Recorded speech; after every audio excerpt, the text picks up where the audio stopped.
Open look for Terry. He hits the triple. And that's the Terry we've seen. Mike Schmitz of ESPN. We're here with Stanford guard Tyrell Terry, one of the best players in the Pac-12. Recently decided to stay in the draft, a potential first-round pick. Tyrell, appreciate you taking the time, man. Thank you for having me. So I know it's kind of been a whirlwind, these last few months with everything going on. And so I know you had a tough decision to make, right? Because the NBA was kind of up in the air, and then now college basketball seems to be up in the air. What have, I guess, the last few months been like for you? So the last few months have been, kind of crazy, especially with, the pandemic.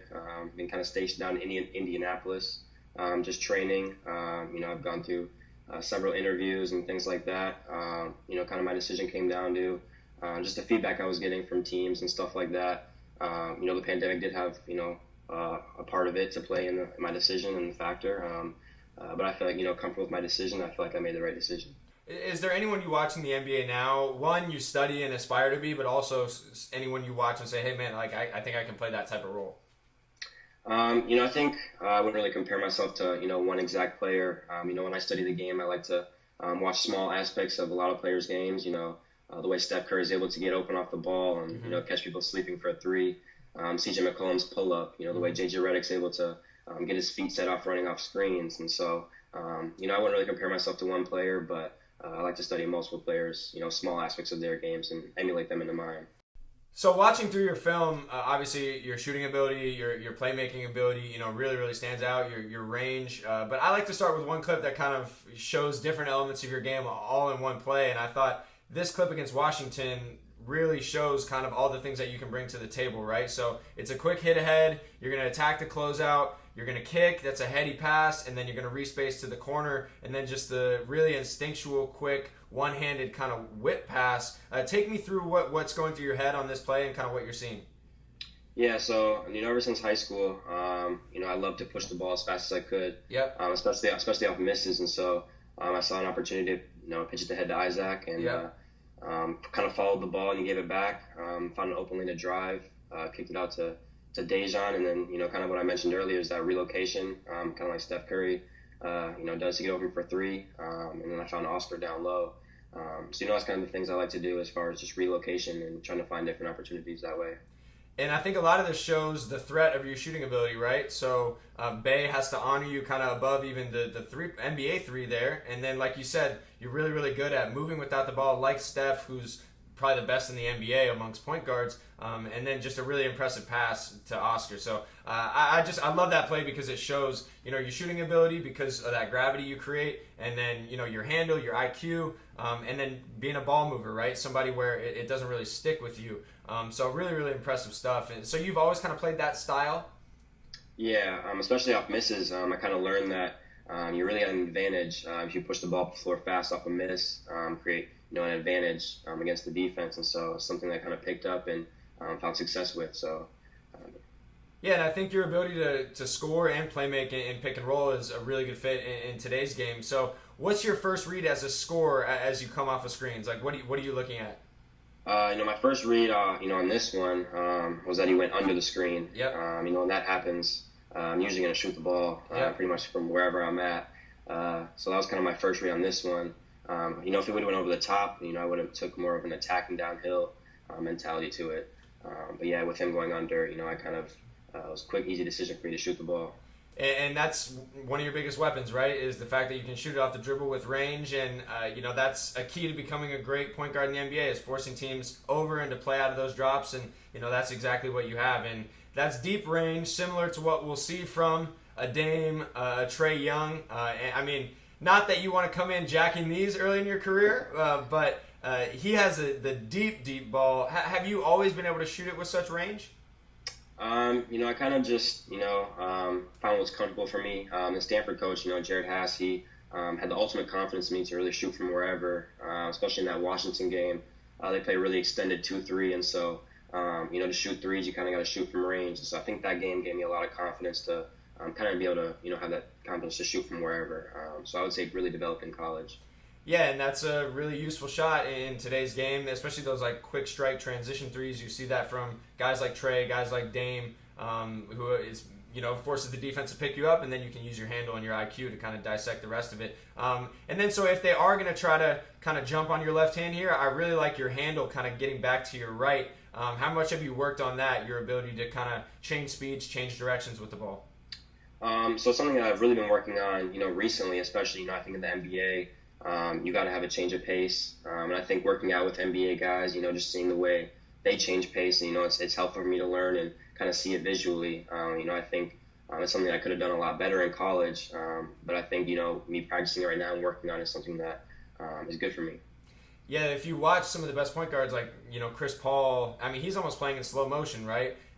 But his setups are very nuanced. He always runs the guy into the screen. He's really, really good with that stuff. And even like I did one of these with De'Aaron Fox, and the biggest thing he said, his adjustment was just he slowed down. He finally was playing at his own pace. And I think this is really good of just being able to read how he's defending you, and then being a threat in these pull-up situations. You don't make it, but still, just to show your handle there and ability to kind of get to your spots for open threes.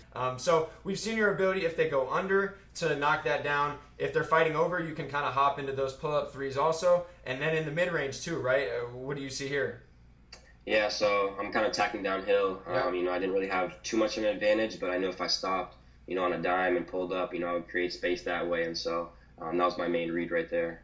Yeah, and I like how, like you said, you're not coming off casually, right? You're coming off with the mentality of like, okay, I'm going to try to turn the corner. And then you have the footwork and the ability to elevate and just rise up in his face and knock that down. I mean, that's an NBA level pull-up. One other thing I noticed is just, making sure you run him into the screen at times too, right? Have you studied that much? Yeah, that's something that even, the Stanford coaches try to emphasize with me, probably watch film from this game even.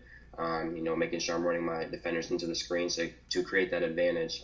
When you don't run your defender off the screen, you don't really create an advantage for yourself. So that's definitely something that has been emphasized to me in watching film and studying the game. Yeah, and you still get to your spot and you get a pretty good look at it, just with your ability to get downhill. But yeah, I think if you take that more even down toward like the free throw line extended and get into his body and then come off tight, then you're really a weapon because you can shoot it, you can pass off the dribble. And so I like to look at CJ. It's not the same exact situation, but he's really good at getting into these guys' bodies. And just that little bump, allows him to get in a situation where he's got Jaren on an island, right? Yeah. What do you like about his game? I think just the way he's so crafty, especially when he gets, going downhill, the way he can pull up or even shoot this little floater right here is so crafty. It's something I can, definitely learn from and, take bits of his game and emulate them into mine to make me a more complete player. But again, because you're a threat to pull up in those mid-range spots, you can get downhill, right? Like, look at where he picks you up. Yeah. So what do you see here as you come off? Kind of like the same thing, with Oregon. Just see that I'm one-on-one with a big defender. So I kind of just try to, drive right as hard as I can.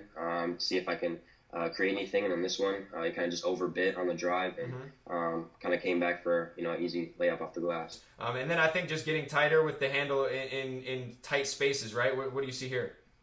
Yeah, so this is something I tried to, come off the ball screen a little bit too tight. Yeah. Try to do a little bit too much with it.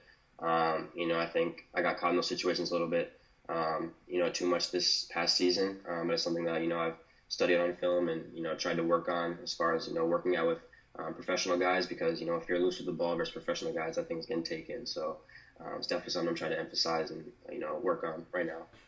De'Aaron, I mentioned earlier, you're not the same profile. He's to the rim athlete, dunker, quick twitch guy, but, he's gotten really tight with his handle and keeping that defender on his back, right? As you can see here, like just really, really tight with it, and then baits Rudy into the foul. How much have you studied that, like playing in the pocket and kind of getting that defender on your back? Yeah, I've studied it a lot actually, especially recently. I think the way that they guard ball screens in the NBA is a lot different from the way they guard ball screens in college, and so just kind of studying with my trainer on different types of reads on ball screens. It's a lot different in the NBA, and so I'm trying to pick that up and learn that as quick as possible. What are the biggest differences you see in college, how they defend it, and then NBA?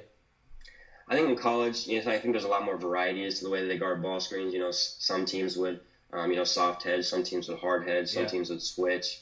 So there's a lot more variety, I think, when I, watching the NBA versus playing in college. And so I think the biggest thing is just, slowing down a little bit more, especially, kind of the way De'Aaron did here. it was getting that defender on your back and, making a read, at your own pace. What really impressed me is your ability to pass off the dribble. And you don't always see that. Like, okay, maybe early on people saw you as more of a shooter, but some of your playmaking, left hand, right hand off the dribble has been really, really impressive. Is that something you've developed, or you've always had that?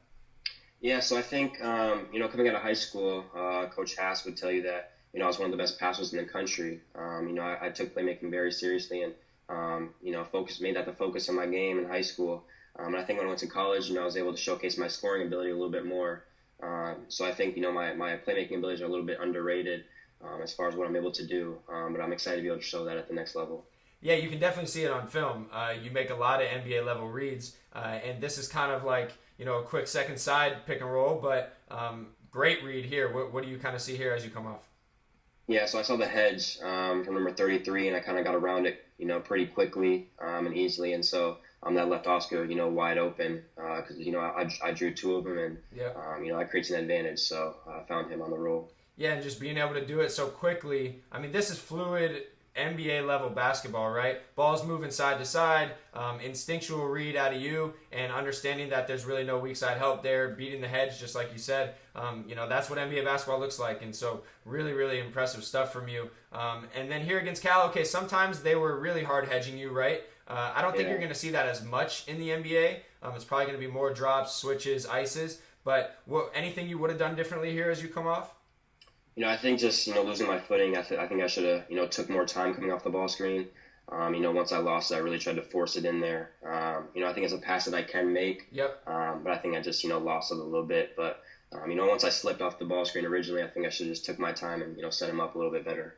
Yeah, and still like a fairly accurate pass. You almost hit the big rolling there. But yeah, maybe it's a retreat dribble, right? As he kind of swipes down to kind of regain your vision and then make that play. But again, we've seen you do that, time after time. And again, Trey's a guy who really uses the retreat dribble well. This isn't the same exact situation, but they're always blitzing him, hard hedging him, trying to get it out of his hands. And looks simple, right? But I mean, that's a hell of a pass. And then I love how you keep your dribble here. What do you see? I think here, I knew that I, kept two defenders on me. So I think the main thing for me was just keeping my dribble alive and trying to find, the advantage. I wasn't quite sure at first, where, who was going to be open, whether it was going to be number 14 in the corner or number 11. But, keeping that dribble alive allowed me to find who was open and easy dump off for him for a dunk. Yeah, and then that allows you big time to kind of roll, find a gap in the defense. And again, another pass off the dribble. Eyes in the back of your head type of situation. Really, really good. And then, again, talking about just the ability to pass off the live dribble with the left hand, this is big time. Steph can really, really pass off the dribble. What do you like about this? That's a dime. Total dime. Most point guards are, seat number 32 wide open, but that type of vision is incredible. Is that the guy you try to, model your game after the most, Steph?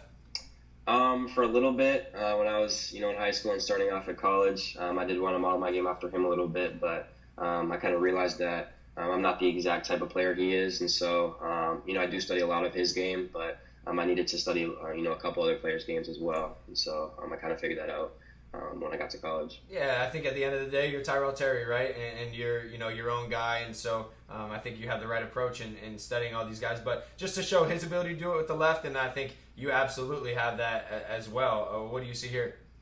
So I knew that I think number 20 was kind of expecting Bryce to go to the corner. Yep. And I saw that, Bryce got a foot ahead of him, so I just had to, slide that kind of shuffle pass with the left. It gave Bryce an advantage to do a little reverse dunk. Yeah, it's a great pass. And again, it looks simple, but not a lot of freshmen in college are able to pass the ball off the dribble like you are. So I was really, really encouraged going through your film and seeing your ability to pass. I think that's going to fit, like I said, with your shooting ability off the dribble. Combine that with your playmaking. I think that's a perfect fit in today's game. And then off the ball, just the range that you have. You mentioned this game. What do you remember about this shot? Yeah, so I think I'd hit, a couple of threes right before this from pretty deep range. And so I know they gave me too much space from that deep, and coach gave me, the green light that game. So when he gives me the green light, I'm going to let it fly. It felt good to, for my confidence as far as shooting from deep. And just to show the effect of that, right, like we talked about earlier, I mean, look how hard they're closing out, right? Yeah. And then I think your ability to, like we talked about, you're not a guy who holds it and pounds it. You're going to make quick instinctual reads. So you see he's going to close out hard on you, and then it's just a kind of a basic pass to Oscar for the pop three. So that, like I said, that style is perfectly suited in today's game. And Steph is a guy who he doesn't pound it either, right? So just being able to attack the gaps like that, I think is going to be huge for you at the next level and your fit with other guys. And one thing I love about you is just the fact that you're going to be able to fit kind of in these multi-guard lineups, right? If you look at so many NBA teams, I mean, OKC, they'll play Shea, CP, and Dennis Schroeder together. Kyle Lowry, Fred VanVleet. A lot of these teams are playing multiple guards. Do you feel comfortable in those situations? Yeah, and I think the reason I feel very comfortable with that is because I kind of shared ball handling duties with Dejan. One of us would bring it up sometimes, and the other one would bring it up another time. So I got really comfortable playing off the ball. So I think that's where my comfortability came. Yeah, and I think that's why you're a great fit. And okay, part of it's playing out of spot ups, but you're really good out of these handoffs as well. And here, just kind of creating space early. What's your goal here? So I was able to catch people backdoor on the same exact kind of thing, quite a bit this past season. So I kind of tried to catch them backdoor, kind of lost my footing. With the ball screen, kind of like we went through earlier, defender tried to go under. When a defender goes under, I'm pretty much going to shoot it every time. So that's kind of what happened here. Yeah, and you're giving yourself a little bit of space, right? Like you said, we'll get into the back cuts, but because you're a threat with those back cuts, he's going to jump on it. He goes under as a mistake, and then that's easy money for you. You talked about the back cutting. You're a great cutter, man. Like one of the best guard cutters in the draft, and then a little bit of the bounce there too. What do you see here?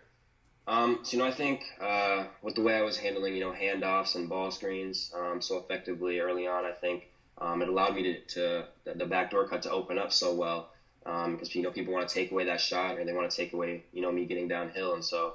I think catching people slipping, with the backdoor cut, I found that to be very effective. Yeah, and that's a good defender in Devon Dotson, and you shake him free, and then you can get up there a little bit, huh? Yeah, I've gotten a lot more, athletic, since I've left college, but, I showed it a little bit here and there. And then kind of winding down on the offensive side here, I think you're also a guy who can operate off of screens. Do you feel comfortable in those situations? Yeah, I feel really comfortable running off screens, flare screens, down screens, any type of screen that can get me a shot, I feel comfortable getting a shot off and knocking it down from there. So you guys ran a lot of different actions to get you looks, especially like out of underneath, out of bounds plays. So what's your read here? So I think we have a couple setups out of this set. I think we have a handoff, we have some backdoor cuts, and so I think just keeping the defense guessing. I don't think they knew flare screen was necessarily coming, and right. So kind of set me up for an open look. Yeah, that's great, and they're a little bit late helping on that. And anytime you can get an uncontested catch and shoot three, I think that's easy money. And then there you can see again just kind of your range. Nothing special, nothing crazy with what you guys are running, but getting you an open look from NBA range is huge. And then you're finishing too. How would you rate yourself as a finisher? What are some of the things you're still working on? I think I finished the ball pretty well in college. I think there were some things that I was missing as far as adding to my game that I'm working on now, as far as different foot finishes, just being more crafty around the rim. I shot a good percentage around the rim, but I think if I added a little bit more craftiness, I think the percentage would have been even higher. Yeah, definitely. And as you continue to fill out naturally too, I think you're going to be able to take more bumps and all that. But you definitely have some of the Euro footwork. I like that, the left to right Euro, the touch shot. And then you also have the ability, I think, to finish with your left hand. Really good in transition in these type of situations, and really good body control here with kind of the carryover with the ball there, and then just getting to that left hand, covering a lot of ground, with your footwork, especially for a guy your size. And then you mentioned the craft. I definitely think you have the float game. You always had a reliable floater? I actually think my floater needs to get a lot better. Yeah. I think I struggle with it a little bit. It's definitely there. It's not really something that I can't knock down, but I've been working on that a lot recently. Just different foot floaters, just off the backboard, different types of scenarios that I can, put a floater into my game. I think Trae Young, it does really well with the floater. I think it, helps him be successful. So if I can improve that into my game, I think it'll do, big things for, me moving forward. So defensively, looking back at this season, how would you rate yourself on that end of the floor, and how do you think you project, at the next level? I think I'm a better defender than, a lot of people give me credit for.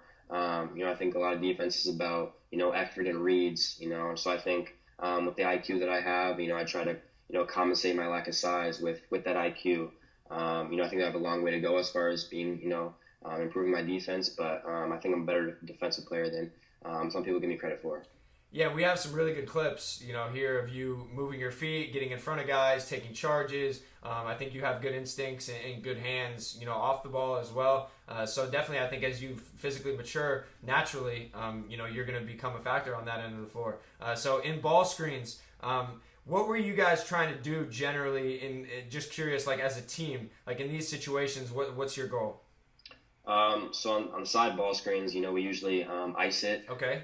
Which we, did a lot during the season. Then when they're near the top of the key, we usually just hedge. And so right here it was supposed to be, ice force him to the baseline. But I didn't get there quick enough, high enough onto his shoulder. And he was able to, get around the ball screen, which kind of, puts us at a big disadvantage as far as ball screen defense. But I think you've shown the ability to really get into the ball. Like, I love this. You're in a stance, you're really, really active, and just getting underneath it as well. Your foot speed, your activity, your hand activity, and Remy Martin, tough guy to guard, that's a tough shot for him. And I think that all started just with the fact that you kind of climb into the ball early here, right? Yeah. Anytime we can force him into a tough shot, we're going to, he was an elite scorer in the Pac-12 this year. And so, our main goal for players like him and, Peyton Pritchard was just, force some of the shots that, they don't want to take. In general, like I said, I think you have the foot speed to get over the top, and then you're really good with your contests as well. Do you feel that way? Yeah, it was something that the earlier part of the season, I was fouling 3-point shooters, more than, I should. And so my coaches were getting really mad at me about that. And so I learned the right way to contest and not to, foul the shooter. I think part of the reason I was fouling was because, I was kind of trying to contest it a little bit too much, and I would bump them a little bit with my body. And so I learned the right way to contest and got a lot better at it. Yeah, you can see the progress, over the course of the season, and especially in guarding ball screens. And I think you're going to be in these situations a lot, right? To where you're kind of chasing to get back in the mix. I know he gets to the rim here, but at least you get back into play, get into his body a little bit, and make it tough on him. And then in one-on-one situations, teams are probably going to try to do this to you a little bit, right? Yeah. Did they try to do that much this year or no? Not really. I think McKinley was pretty much the only one that really tried to post me up. Yep. Which, he's kind of a little bigger, stockier guard from Minnesota. We actually have a really good relationship, but he's tough. Yeah, that's my guy. We go way back, but he played for D1 Minnesota as well. But I think, he was pretty much the only one that really tried to post me up like that.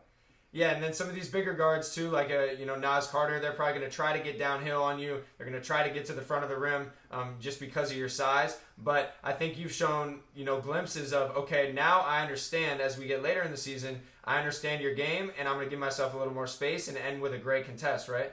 Yeah, I think, if you mess up or, get shifted a little bit, as long as you can get back and get a good contest, I think that's the biggest key is just not let the shooter feel comfortable when he's getting that shot off. And so that's kind of my main goal when defending. All right, so that's on the ball, guarding pick and roll. I think, like we said, you've shown some promise there. What about off the ball? How would you rate yourself as a defender? I think this is something where I need to improve on a lot. I think being in the gap with how we play defense, I think, I got sometimes fixated on the ball handler and where I was in the gap and making sure I'm not allowing him to, drive through me rather than, focus on where my defender was as well. So it's something that I've been studying film ever since the season ended and trying to figure out ways I can improve that because that's something that I think I struggled with, quite a bit this season. Yeah, because like you said, you guys were in the gap, right? You're trying to, give full body help, and here just kind of lose your man a little bit, right? What happens here? Just ball watching? Yeah, just, caught me watching, Peyton Pritchard get into the paint a little bit, and, I left a great shooter wide open for an easy three. So yeah, he's you give him space, and he's going to knock it down. And then some of it, too, I think is like on these closeouts, just, being fully engaged and rather than watching the ball, being ready to kind of react to that, right? Because Harmon is kind of a left-hand driver? Yeah, I think here, the game plan for this defensive scheme was kind of just, I didn't really have to push up against David Harmon that well. He didn't. To this point, he didn't shoot it very well. So Gotcha. I think I got a little bit lazy because I was so sagged off on him. Yeah. He kind of just caught me sleeping a little bit and got to his left hand. Yeah, and gets downhill, and but like I said, I think you have the IQ to become a really, really effective off-ball defender, and sometimes it's just kind of being in the right place. But I thought this was really good, man. Like this, I remember leaving this game thinking, okay, like you guys had some struggles, scoring the ball, but I thought you showed some fight and some toughness, defensively in a few different stretches. What do you remember about this? Yeah, so I knew this game, since we were struggling offensively, I kind of wanted to just kind of impose my will defensively as far as toughness and things like that. And so, once he tried to drive and kind of give me that bump and kind of try to bully me a little bit, I wasn't really trying to go for that. And so, just trying to impose my will defensively and show that I'm capable of guarding, bigger guys that aren't just point guards, And then I think just being active, like you said, like, okay, maybe you could have taken away this drift pass, but you're in the right position, and then you're going to sell out for a contest. So I think when you're fully engaged like that, and you're playing with that activity, you're really, really good because you can cover ground. You have the smarts to do it, and I thought you had some great moments. And I think, like I said, we've seen your basketball IQ, on both ends of the floor. And I think, like I said, as you continue to grow and mature physically, like you're going to be a factor, on the defensive end of the floor. So looking forward, right? And then we'll let you go here. How do you view kind of this pre-draft process? How do you view the draft? Is it, hey, I want to be a lottery top 20 pick? Is it, hey, I want to find the right situation? Like, how do you view all that? So, I think my, the feedback I've been getting has kind of changed ever since, the first day I declared. When I first declared, I was looking at, mid to late second round. But when I, kind of did interviews and got a good score on that IQ test, my stock kind of rose, quite a bit to where, I believe I'm a first round pick. And so, that's my main goal is to just keep on improving and doing the right things to put myself in a position to where, I'm drafted in, a position that favors me.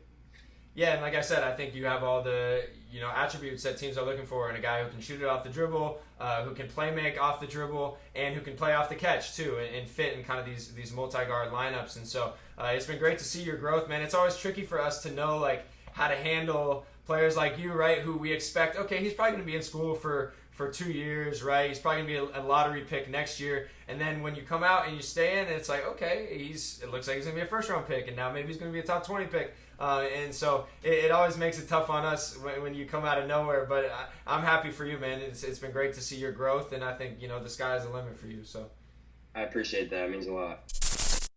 Thanks for watching ESPN on YouTube. For live streaming sports and premium content, subscribe to ESPN+.